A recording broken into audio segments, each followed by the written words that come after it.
now sharing information is really accepted. The youth of today share pretty much everything they do. So all of a sudden you have people sharing information that maybe they shouldn't be sharing. Then that information gets copied all over the internet, gets cached by Google, and exists forever. Let's start with personal information of a teenager or someone who's young. Let's say they go out somewhere on the weekend, they're out partying with their friends, they post lots of photos on Instagram, they post messages on Twitter. Then maybe say a year, 2 years later, they go for their first job interview. And what's the first thing that the job employer does?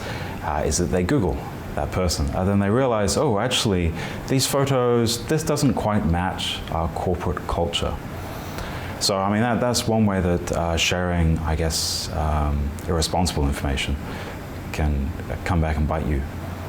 If you look at personal information, let's say your name, your address, your location, this information, when pieced together with lots of other little bits of information about you, can actually give someone a wealth of information about you. They can know where you travel, where you go. This can aid someone who's doing cyber stalking.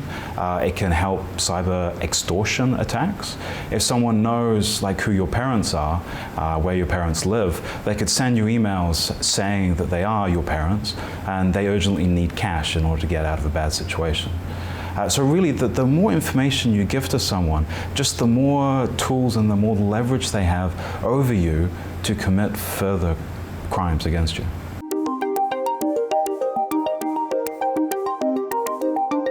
The evolution of technology is progressing towards mobile and people.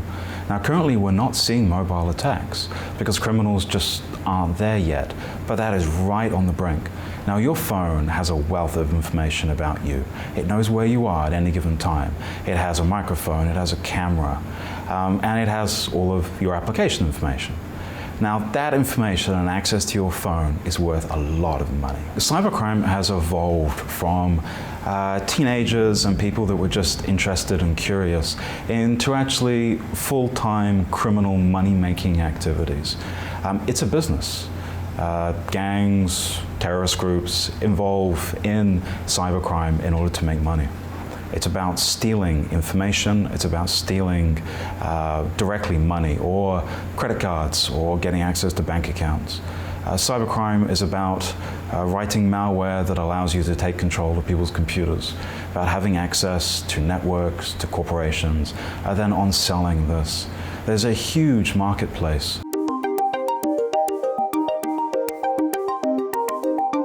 Number one, even if you can legislate, it's a matter of opinion. Which is right, which is too strict, which is too liberal, which is wrong, which is, the right thing to say or do. Who are you to decide? And who, different people will decide different things. The second is like censoring a movie. Who decides and how do you decide what? The second issue is that it's highly logistical. You need literally an army of people, with machines. You can imagine a whole center looking like the NASA control center, hundreds of people with computer screens looking at different parts of social media, and then with a checkbox what to tick, what to flag.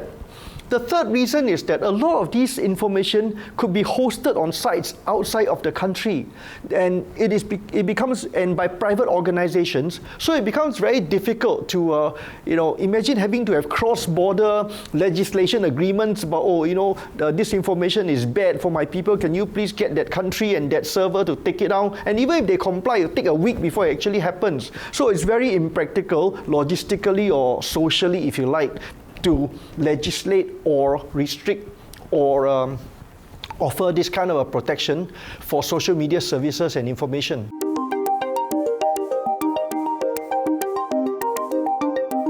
The three levels of protection are: number one, with the phone itself. You must again make sure that you don't download the wrong thing. There must be certain controls to make sure that anything that is suspicious is not allowed to be downloaded, or there's a warning that comes on.